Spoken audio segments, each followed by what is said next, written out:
My name is Franklin, and I'm an atheist. How would you know at all if you're being accurate? I've read a lot about religion. What exactly does through Jesus Christ mean? What is it about their religion that resonates with who they are? It's not an anthropomorphic being.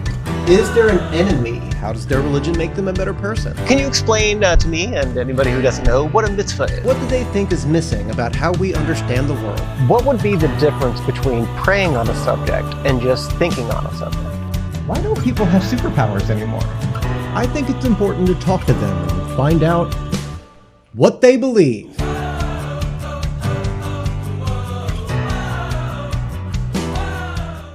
Hello everyone, thanks again for those who are helping out on Patreon. The links are here and down below in the thingy. Once again, the questions are marked out on the YouTube timeline, so if there's a question in which you have a particular interest, feel free to skip ahead. Today's interview is with Pastor Dave Johnson, a Wesleyan Methodist. The scrolls will cover this more in detail, but the movement was started by John Wesley. When researching founders of any religious sect, I'm always prepared to wince. Sexism, anti-Semitism, general racism, or proclaiming that they themselves have superpowers. It was refreshing to not find any of this for John Wesley. The most impressive part I read was that Wesley thought women in the church should have a larger role than in other sects, but not be full preachers of the gospel. He then received a letter from Mary Bosanquet defending her work as a preacher, and John was convinced. He was persuaded by a good argument. Good thing the internet wasn't around in 1771. I hope you enjoyed the interview, and don't forget to stick around for the end where I talk about two things.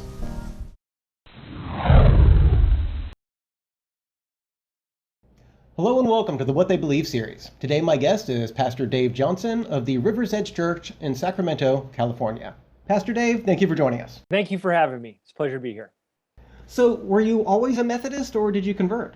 I, like you, was an atheist up till age 14. We had gone to church as kids because my parents believed that that's what good people did, and that's where you go to teach your kids to be good. While we were there, the pastor had an affair. The whole church imploded on us. Everybody left, and we left too. My parents said, well, we can teach you to be good people. Well, that heavily formed me. I thought, I'm not going to do this whole Christianity thing. And everybody that did go to church, I was like, oh, they're hypocrites. So I was a young atheist, right? I didn't have a whole lot of time to form things, but I had in my mind everything could be right. Fast forward to age 14, my brother gets asked to a dance by a girl, and she says, oh, but I want you to come to my youth group. And so I pull my brother aside. His name is Steve. I said, Steve, this is how they get you. This is what churches do, right? They take these, pretty young girls, and they invite you to a dance, and they're like, oh, but you got to come to church.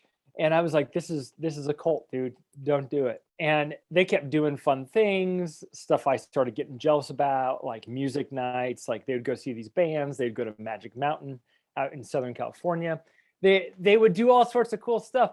And one day he invited me to come, and I thought, okay, I'll come, but this is my way of getting you out. I asked the pastor that day, and it just happened to be in the Methodist family. It was a Nazarene church, which is still Nazarene, Free Methodist, Wesleyan. They're all kind of in the same umbrella of thought. So I say to him, where do I start reading in the Bible? Little did he know this 14-year-old kid was going to start tearing holes in it. That's what I thought I was going to do. And he said, why don't you just start in the book of Matthew? It's probably the easiest. Just read Matthew. So I start to read Matthew. I get to Jesus's ethics on the Sermon on the Mount.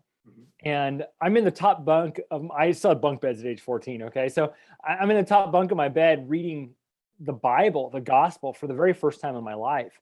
And I just started crying. I was just like, wow, God, this is, there is a God, and it's Jesus, and these are the values of Jesus. And as I read more and more and more, was able to put my trust in God. So the long story there, but yeah, I kind of always been in that Methodist type church environment. For a short time in college, I rebelled a little bit. I got real deep into philosophy and skeptic philosophy, and thought, what if I'm just the figment of the imagination of a butterfly? As I kind of came back into church, I kind of took a brief detour there for a couple of years. So then my brother calls me and says, hey, I'm working at a church, but I've got to leave. I finally got this job in the industry I want to work in, blah, blah, blah. It's going to be full time. do you want this job? And I was in college and I thought, sure, I'll do that. It was a skateboard director at a church. They had a skate park. I still skateboard. So, I mean, I'm 38 years old. I still am I'm like the old man now at the skate park. So I go skateboarding there. I start hanging out with the kids. And no joke, like 2 weeks after I get there, everybody resigns. The youth pastor and a youth intern all resign. The senior pastor takes me to lunch and says, would you just teach the Bible? We're going to find somebody. We just need someone to step in. Well, that little, what you just step in, turned out to be like 8 years of teaching the Bible. And do you have a favorite passage from Scripture? Romans 8:19 is really my favorite. It says, "For the creation waits in eager expectation for the children of God to be revealed." That speaks to me on a number of different levels. One, what Paul is saying to the church is that all of the world, all of creation is eager for people to look more like Jesus. Like, I feel like we see that on our earth today. Like, go back to Jesus's day and just the way he redeemed creation all the way through. Jesus was at peace with people. He was at peace with animals. He was like the ultimate human that Adam could not be in the garden. That's what Jesus was. And it's like there's this groaning in the whole earth for justice, for all sorts of things that only Jesus can provide. And I tell this verse to my church all the time.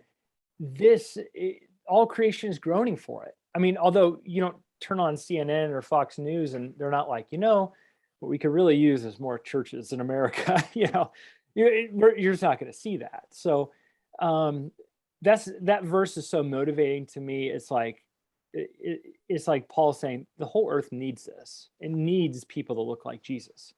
As I understand it, due to Jesus being executed by the local authorities, everyone's sins are forgiven. This has always been confusing to me. Were my sins forgiven before I was born, or am I forgiven here and now for future sins only after accepting Jesus as the Messiah?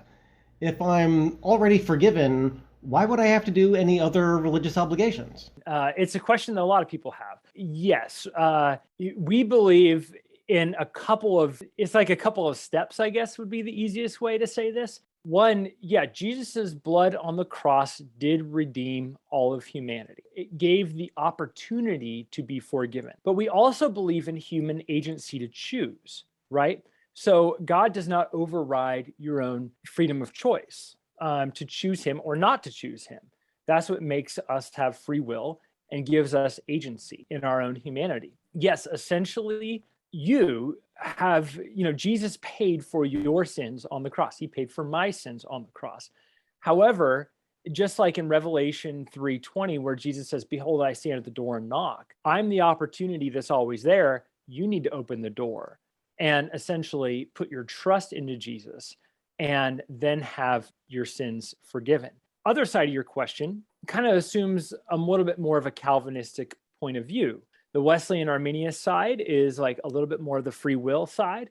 And then the Calvinistic side is a little bit more of the predestination side. Why go through the religious obligations if you're just saved?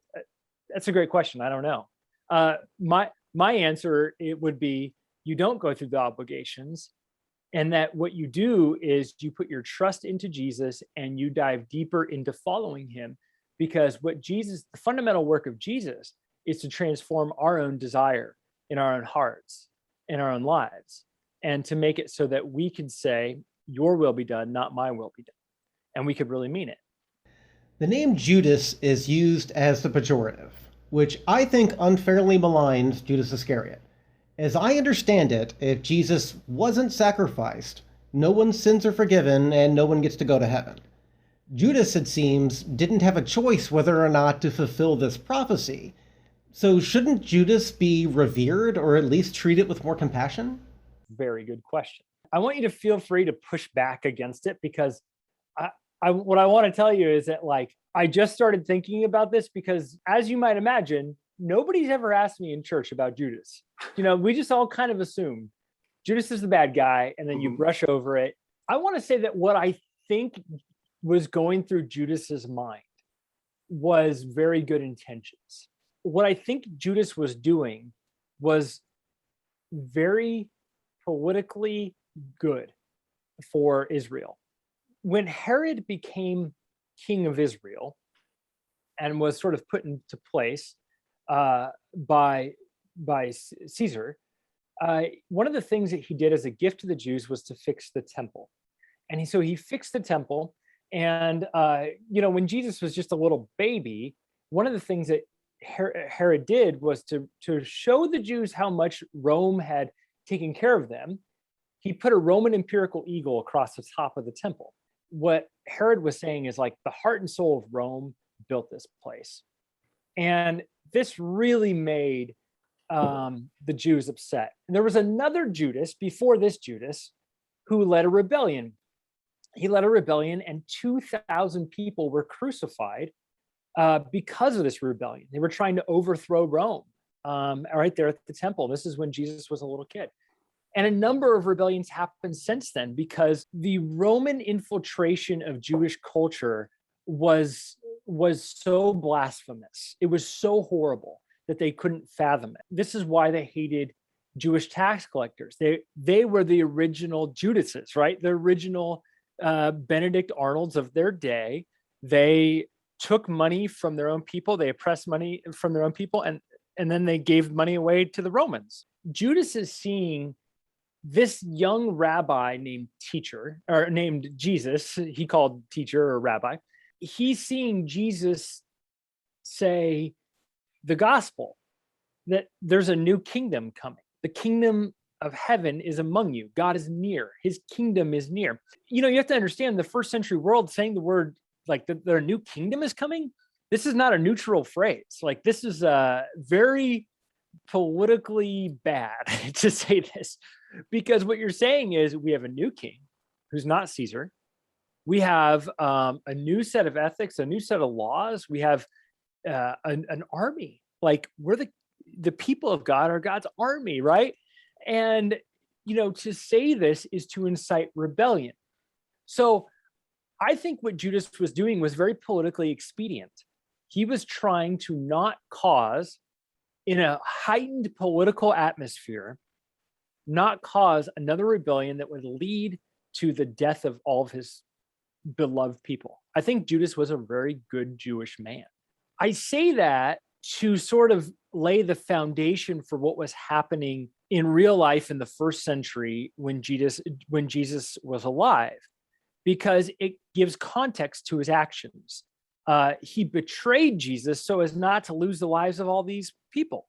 But should we revere him because he didn't have any choice in the matter? Well, I think he did. I don't think God overwrites anybody's choice. And I think Judas did have a choice. And at one point, it does say that Satan entered him. If you're familiar with the Johannine text, it says that Satan entered Judas. So I think that there's some things that happened practically. I think there's some things that happened literarily in the writing of the text there.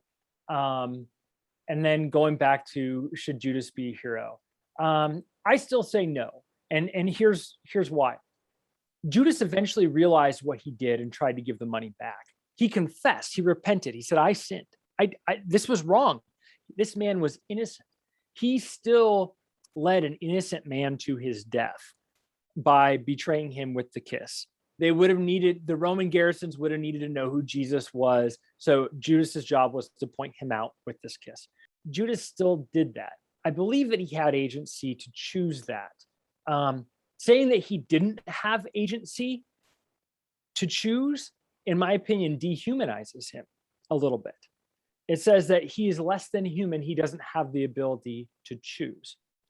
This is where it gets a little complicated. Did God foreknow that Judas would do this?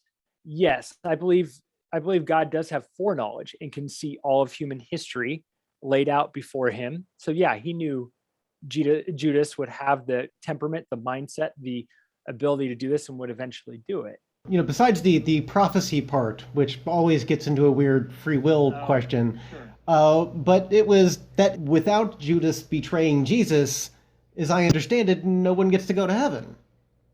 Nobody standing there at the execution of Jesus thought it was a good thing. It's only because of the resurrection that we say, oh, wait, that was a good thing, right?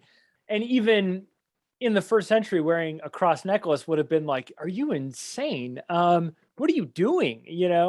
Why are you wearing a cross necklace? Don't you realize that's the symbol of your own oppression? I don't think that we ought to look to Judas and revere him. Part of the question, I think, when we look at Judas is to ask, where am I a Judas? Where do I betray Jesus? And where am I the tempter in the garden? We think oftentimes of being tempted by various things, but where am I the actual tempter in the garden? And so when I reflect on Judas's life, that's one of the things that I think of. And yes, it is true that without Jesus's death on the cross, there would not have been forgiveness of sins, right? However, we see all through the different gospels that Jesus, being dead set on his mission to get to Jerusalem to be crucified. He says it over and over again. One way or another, I believe that was going to happen. And it's an act of revisionist and not revisionist, but it's an act of supposing history, right? What if it went a different way? So I guess we can't really do that in a faithful way. What is the nature of the soul? Is it integral to our bodies? Or is it something separate? As Plato said, it's made of more refined stuff compared to the coarse stuff of our physical bodies. In our popular culture, in our world, it's Plato's view of the soul, right? Like you see a cartoon character die, and then this non-physical part of their body lifts out, and sort of lives on. That's Plato. That's not the Bible. One of the things I enjoy doing for fun, and I don't know why, I enjoy a little bit of physical suffering for fun. So this is what this looks like. I don't like beat myself up, but I've got friends, we ride road bikes and we run. And we do endurance training. Sometimes on big climbs, we'll joke and be like, yeah, I felt like my soul left my body at a certain point. We felt like I died on that climb. It was so hard. And it's just seeped into our popular culture. And that's just what we say. It's Plato's view. This is not even remotely the biblical view. The biblical view is that the soul and body are so connected that they are one, and it's not a separate thing. So when you die, your soul dies. In Deuteronomy 6, what Israel prays every single day is, "Hear, O Israel, the Lord our God, the Lord is one. You shall love the Lord your God with all your heart, with all your soul, and with all your might." And in the Hebrew, the word soul is this word nephesh. And it's mentioned in Hebrew. And like I said, it comes with all this baggage from the ancient Greek world that we pick up in cartoons. Like I said, a character dies, the translucent body floats up into heaven or something like that. And many people in church have this very idea from cartoons and from TV and from, just the worldview that exists today, that's what it looks like. My soul goes to heaven when I die and my body stays here. But this idea is foreign to the Bible. The word soul in the Bible, this word nephesh, it's also the same word for throat in scripture, in the Old Testament. The idea, and this is just the way the Hebrew mind works, is that everything that passes through your throat sustains your life. So if you eat, that sustains you. If you drink, that sustains you. If you breathe, that sustains you. And guess what? All three of these things pass through your throat. It's really this picture of the whole being, your whole body. And even what comes out of you passes through your throat, like your words and stuff like that. So it's like, there is even this non-physical thing, but it's not your soul. It's just what comes out of you. It passes through your whole being, your throat. The psalmist, David, in Psalm 42 says, "As the deer pants for streams of water, so my soul," or my throat, "pants for you." So just like my throat is dry, my whole essence, my whole being is dry for God, is what he's saying. And then he says, "Oh God, my soul thirsts for God, the living God. Where can I go and meet with God?" And so, right in the very beginning pages of the Bible, all the way up to the Psalms and stuff, you get this biblical understanding that the human body is a soul. It's not that the human body has a soul, it is a soul. And so that's what we believe. And, you asking this question sort of made me think like our doctrine of humanity probably is not very well articulated in the church, because I bet you if I were to go to my church and say, hey, what do you believe? Write out what you believe on the soul. I'd get maybe 200-300 answers that all look like Plato's vision of what the soul is, not what I just articulated to you. I'd like to know, how many heavens are there? Paul, I'm pretty sure it was, mentioned that somebody went to third heaven. Yeah. We've heard in popular speech, somebody being in seventh heaven, meaning that they're very happy, and which, of course, that's extra biblical and Kabbalist and comes from Hinduism as well. But also there eventually is going to be a super heaven. There's going to be, because heaven's going to get destroyed and God's going to make a brand new heaven after. So how many heavens are there? Paul does mention, I was caught up in the third heaven. I believe that's somewhere in the end of 2 Corinthians. I can't remember the exact chapter and verse at the moment. So the Hebrew understanding, and Paul's a Hebrew, right? Even though he's writing in Greek, he's got a Jewish mindset. The Hebrew understanding of heaven is 3 levels of heaven. Now, in the 21st century cosmology, which we have, versus the first century and the Bronze Age cosmology, which is very different. In our cosmology, the heavens are way out there. We've got the Hubble telescope, man. We can look at the Hubble and we could like look into the cosmos and look billions of light years away. That's where heaven is. It's contributed to a deistic worldview, even that God is somehow so far off. But when these guys are speaking, and even when Jesus is speaking, we have to understand that the word heaven, when you read it in the New Testament, is never singular. It's never singular. In the Greek, it's always plural. So when Jesus says, our Father in heaven, and the Lord's Prayer, the way that most people memorized it, what he's actually saying is our Father in the heavens. And that is one of those things that it just messes with people right away, but you have to understand the Hebrew understanding of the levels of heaven. And here's what it is. It goes all the way back to Genesis 1. In the creation, there is the stuff that's sort of like beneath our feet, the dirt and stuff. That's the terrestrial layer. That's the first level of heaven. And then the second level of heaven is all the stuff that surrounds us, the trees, the birds, the air, the air you breathe, all of that. Where we are right here, it is the second level of heaven. And the third level of heaven is somewhere up where God's throne room is. So somewhere above your head. It does not necessarily mean that it's out of our atmosphere. It simply means it's somewhere above us. And this was the conception of heaven. So when Jesus is saying our Father in the heavens, he's not talking about some places really far off. He's talking about right here among you, closer than the air that you breathe. And so how many heavens are there? Now, it's different to ask the question, how many heavens are there, to where is God's throne room? I would say God's actual throne room is somewhere in that third level of heaven, which he describes, somewhere outside of us. Now, what I believe, and this is piecing together the Bible and a Bronze Age and first century idea of cosmology versus I'm trying to leave out a 21st century cosmology. What I believe is like, what does that look like? That looks like another dimensional layer, right? So now we're getting into physics.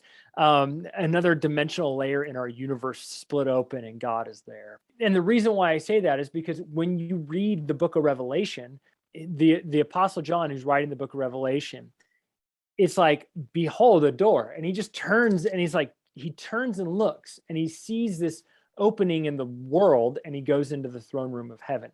That's why I believe it's like this other dimensional layer that's right among us. It's not far off. It's right here among us. And then essentially, then you even said like, hey, heaven and earth are going to be destroyed. Like, what is that all about? Well, even your question beforehand about the soul and all that, this all comes together because it kind of begs the question, what happens to us after we die? Do we go to heaven? What is this all about? I believe that yes, just as Jesus said on the cross to the thief next to him on the cross, Today you will be with me in paradise. I believe that in God's time frame, that in our time frame, when we die, if your faith is in Jesus, that you spend eternity with him. However, that leaves out the resurrection. I believe heaven is temporary. And that's actually the Orthodox view of it. The American view of heaven, there truly is an American theology of heaven. You get a mansion when you die. It's very consumeristic, right? And it's because of that King James version, 1611 English, where John in the Gospel of John, Jesus is translated, and it says, "I go to prepare a place for you. If we're not so, I wouldn't have told you this. In my Father's house, there are many mansions." That's the King James 1611 version of English. Well, we don't operate under 1611 English anymore. Mansion was just dwelling in 1611. And what Jesus is actually saying is, hey, this is marriage language. I'm going to go add addition onto my Father's house for you to come live with me. As a husband prepares for his bride, this was what happened in the first century. You go add on to your dad's house, you add on a room, that's where you live. And then, your kids do the same thing, and all of a sudden you got this big old compound. This is what Jesus is saying what heaven is like, is that we're going to all dwell together. And it's temporary until the resurrection. In John 5, Jesus quotes Daniel chapter 12 and says that I tell you at one point, the earth will shake and people are going to get up out of their tombs and walk. And the whole idea, and at the end of Revelation, go take Genesis 1 through 3 and the last 2 chapters of Revelation and write down everything you notice for Genesis 1 through 3 and then everything you notice through Revelation, the last 2 chapters of Revelation. And you'll go like, oh my gosh, heaven is going to invade earth. The Eden is going to be restored. This place where we walk with God will be back. Where we can eat from the tree of life again, that'll be back. So the resurrection of Jesus, I believe, is the very first day of new creation. That process has already started happening in the world today. And this is what we believe in the mission of the church, that as we bring new people into the family of God and invite people to follow Jesus, then they become new creations. And their job is to redeem all of creation. And all of creation sort of unfolds before our eyes. It sort of becomes this new earth that God is creating in a vision of goodness and a vision of tov. I used that word before, this Hebrew word tov, it means good. And I believe that's what God is doing, and that one day heaven will just fully invade earth, and in our resurrected life that we will live with God back here on this earth. And again, that's a reason why we care for our earth, and we should care for our earth and animals and things like this. So that just dives us into a trillion other questions, but that's the basis of it. So how many levels of heaven? Man, you didn't know that was a can of worms. I was watching the television show, The Good Place. Oh, that's a fun one. And somebody mentioned that, no, I'm going to the better place. And then I remembered, no, there is a better place. There is as I refer to it, super heaven. I like the Good Place because it is a very secular driven view of like, well, how do we work out the afterlife? It's fun. But let's go back to the tree of life for a second. In Genesis 1 and 2, God says eat from any tree, which means Adam and Eve were daily enjoying the tree of life, right? It means that they were eating from that tree. And the tree of knowledge of good and evil is simply saying, no, God, I know better. And it's saying, I'm going to decide what's good in my own eyes. That's what eating from that tree represents. So let's go back to Judas real quick. And remember how I said like Judas hung on a tree and Jesus hung on a tree. And I think it presents a choice. Where I really wanted to go with that, but I didn't want to unpack the whole tree of life stuff, is that you've got the tree of deciding what is good in your own eyes, the tree that Judas is hanging on. And you've got this tree of saying, no, God, I'm going to be obedient to you and bring life to the entire universe. And that's the tree that Jesus is hanging on. I'd like to thank Pastor Dave for speaking with me here today, and I shall do so now. Thank you, Pastor Dave. You're welcome. It's been my pleasure.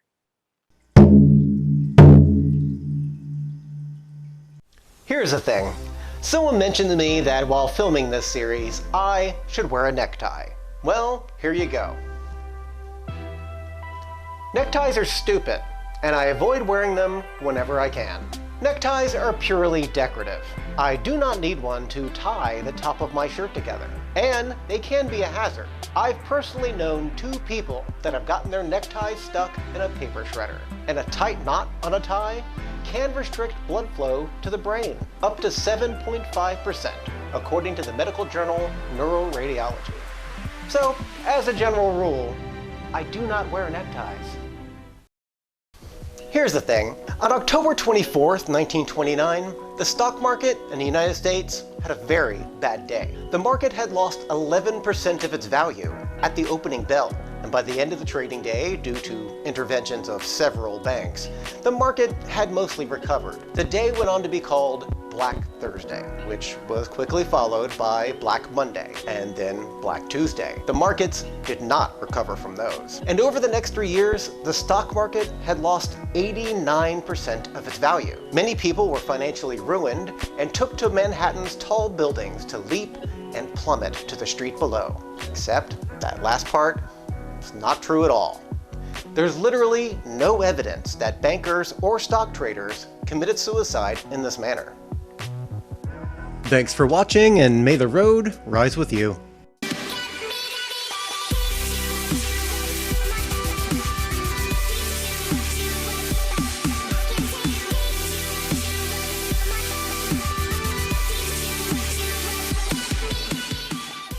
Since, you brought up him trying to give the money back, but that's only one version of the story.